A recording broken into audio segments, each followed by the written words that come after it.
Hey friends, welcome back to the English Speaking Show. Really glad you are here today. So happy to have you with us. Today, we are talking about do and make. Two verbs that feel like they mean the same thing, but they do not. Here's the simplest way to think about it. Do is for actions and tasks, things you perform. Make is for results and creations, things you produce. So if I'm performing a task, cleaning, working, exercising, that's do. And if something new comes into existence after, a meal, a decision, a mistake, that is make. Which is why it's do the dishes, you're just performing a cleaning task, but make dinner because an actual meal now exists. And make the bed, which feels like it should be do, but you are creating a neat, arranged result, so it's make. Same room, same morning, and already the rule has one exception. Which is exactly why we're spending a whole episode on this. Today, you'll get the core rule, the most important collocations for real adult life, the exceptions you need to memorize, and two real scenarios where you can hear both verbs in action. By the end of this, you will have a clear test you can run in your head every single time. So let's start with do, because do is actually the simpler one. Why do you say simpler? Because do is just about the action itself, the process. You perform something, and that is it. Nothing new is created. Exactly. Do the laundry, do the ironing, do your homework. All tasks, all things you just perform. And nothing new exists after. The clothes are clean, but you did not create anything. What about do a good job? Nothing is created there either.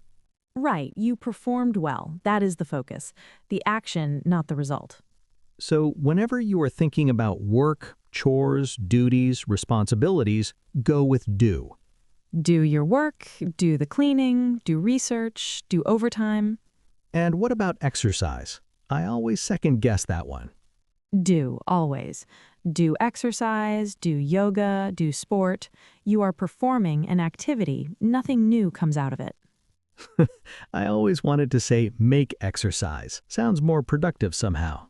It really does not work, though. Okay, so there is also something I find really useful about do, and learners do not always know this. What is that? Do can replace almost any verb in casual speech when the meaning is already obvious. Oh, like, I'll do the coffee.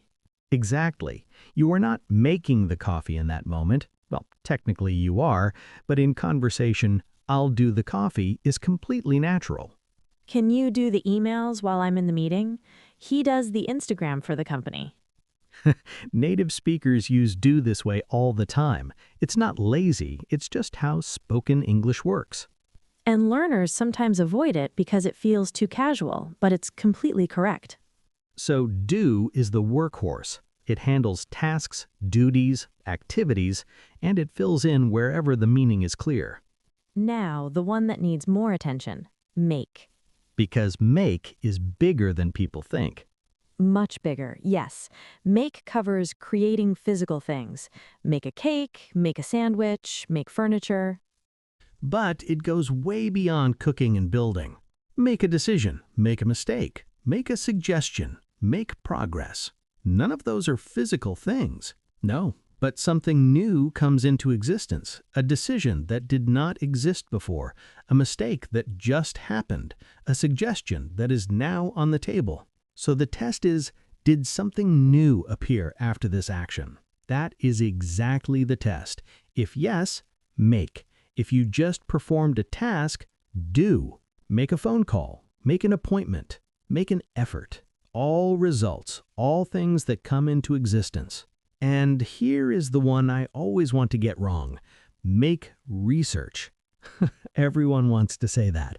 But it is do research, because research is an activity, a process, not a result you produce. Same with do a course. You perform the activity of studying. You do not produce the course. And make homework, which has to be the most common mistake. It is, because in so many languages, that verb is make, but in English, do your homework, always. So the mistake pattern is really clear. Learners reach for make when they should use do, especially for studying and work activities. And the other way around, they say do a decision or do a mistake, because those feel like things you just do. But a decision is created, a mistake is produced, even if you did not want it to be. Produced a mistake. I like that framing. It helps it stick. Okay, I want to show everyone what this actually sounds like in a real conversation, a workplace situation. Let's do it. I'll be the manager. You are coming to speak to me about the workload on your team. And listeners, pay attention to every do and make in this conversation. You will hear several. Hi, do you have 2 minutes? I wanted to talk about the project. Of course, come in. I was just doing some paperwork. Sit down. So the team has been doing overtime for 3 weeks now, and I think we need to make a decision about the deadline. Curious, what are you thinking? I think we should make a proposal to the client. Ask for 1 more week. I hear you. Let me make a few calls this afternoon and see what is possible. That would really help. The team is doing their best, but the pressure is starting to do some damage. Understood. I'll do some research into the contract terms and make sure we're covered before I call them. Thank you. That means a lot. Okay, did you catch them all? Doing paperwork, task, activity, do. Make a decision, something new created. Make a proposal, make calls, all results that come into existence. Do some research, activity, process, do. Do some damage, fixed collocation, always do. And that last one is interesting, do damage. It feels like it should be make because damage is a result. Right, but English does not agree. It's just fixed. Do damage, always. Which brings us to the honest truth about this topic. Some of these just have to be memorized. The rule helps most of the time, not every time. And that's fine. That's just English. By the way, if this episode is already helping you, hit subscribe. We put out new episodes every few days, and every one is built around real English that actually comes up in your life. Okay, there's a whole second side to this, and it's the one that surprises people the most. So we talked about the core rule, do for tasks and activities, make for results and creations. But there are some pairs that really need their own moment because they look almost identical and mean completely different things. Which one do you want to start with? The impression one, because this one has real consequences. Oh, yes, this one is important. Make an impression and do an impression. Same word, completely different meaning. Make an impression on someone means you had a strong effect on them, good or bad. She made a great impression in the interview. He made a terrible impression at the client dinner. Something new exists, an effect, a feeling, a memory, so it is make. And do an impression? Completely different. Do an impression of someone means you imitate them, their voice, their mannerisms. He does a brilliant impression of the manager. Which is something you probably should not do at work. Probably not. But the danger for learners, if you say, I want to do a good impression at the interview, you sound like you are planning to imitate someone in the interview room. Exactly. So make a good impression always in professional situations. Same noun, completely different verb, completely different meaning. There are a few more like this. Make time and do time. Very different. Make time means you rearrange your schedule to create space for something. I need to make time for exercise this month. Do time means serve a prison sentence. He did 2 years for fraud. So perhaps do not mix those up in a job interview either. And do good versus make good. Do good means have a positive effect on the world. She does a lot of good through her charity work. And make good? Make good means make up for a mistake or succeed after a difficult start. He made good on his promise. She made good after a very rough first year. So do good is about impact on the world. Make good is about fixing something or proving yourself. Exactly. And this is where I have to be honest about something. What's that?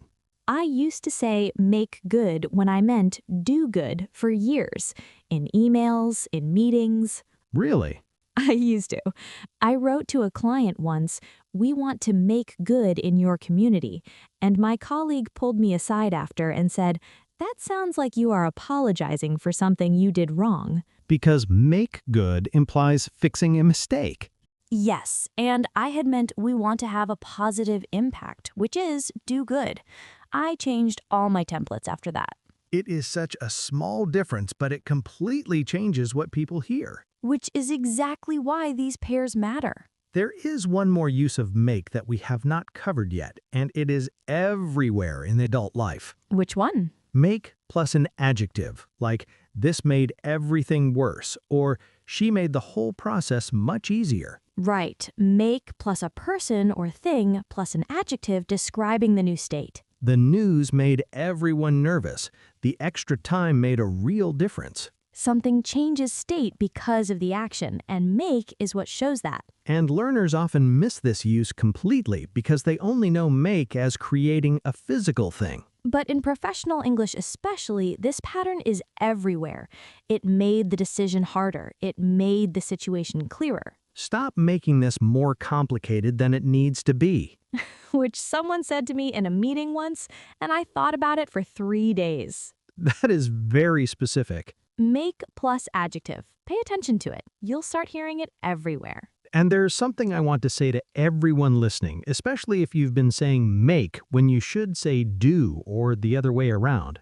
Go on. Most languages do not make this distinction at all. Spanish, French, Arabic, Urdu, one verb covers both. So when you get this wrong, it's not a failure, it's just a gap your first language created. And filling that gap takes time. It takes hearing these words in real situations, exactly like this. Which is why we want to show it in a real situation right now. This one is a home conversation. I just got back from a really long day. And friends, same as before, notice every do and make. Some of them will be the patterns we just covered. I am completely exhausted. I did not stop all day. What happened? You were just doing a regular check-in this morning. The client made a last-minute decision to change the whole brief after we have done all the research. After you did the research? All of it? Every bit of it. And then my manager made an announcement that we need to redo the presentation by Friday. That does real damage to your whole schedule. It really does.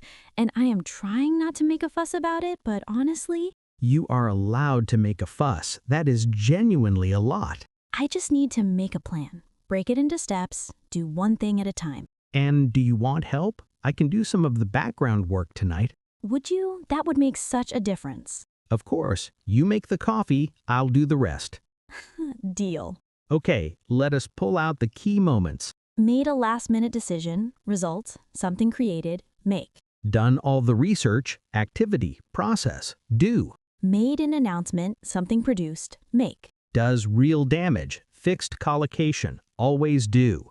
Make a fuss, an outcome, a reaction that comes into existence, make. Make a plan, something created, make. And you make the coffee, I'll do the rest. 2 verbs, 2 meanings, right next to each other. The coffee is produced, make. The rest is just handled, do. And that would make such a difference. Make plus adjective. The situation changes state. Something is altered. Which is exactly the pattern we just covered. Once you start hearing it, you cannot stop.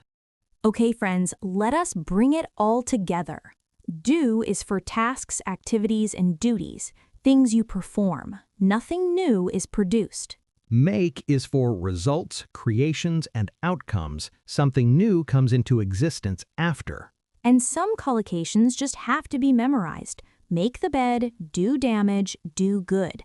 The rule does not always explain them, and that is completely fine. The mental test is simple. Ask yourself, did something new appear after this action? If yes, make. If you just performed a task, do. Do gets the job done. Make brings something new into the world. That is the one to keep. And here's your comment challenge for today. Tell us one thing you do every morning and one thing you make every morning. Mine are, I do the school run and I make coffee every single day without fail. Mine, I do my emails first thing, and I make a to-do list that I only half follow. Drop yours in the comments. We read every single one. And if this episode helped you, please subscribe. We put out new episodes every few days, all built around real English for real adult life. We will see you in the next one, friends. Take care. Bye, everyone.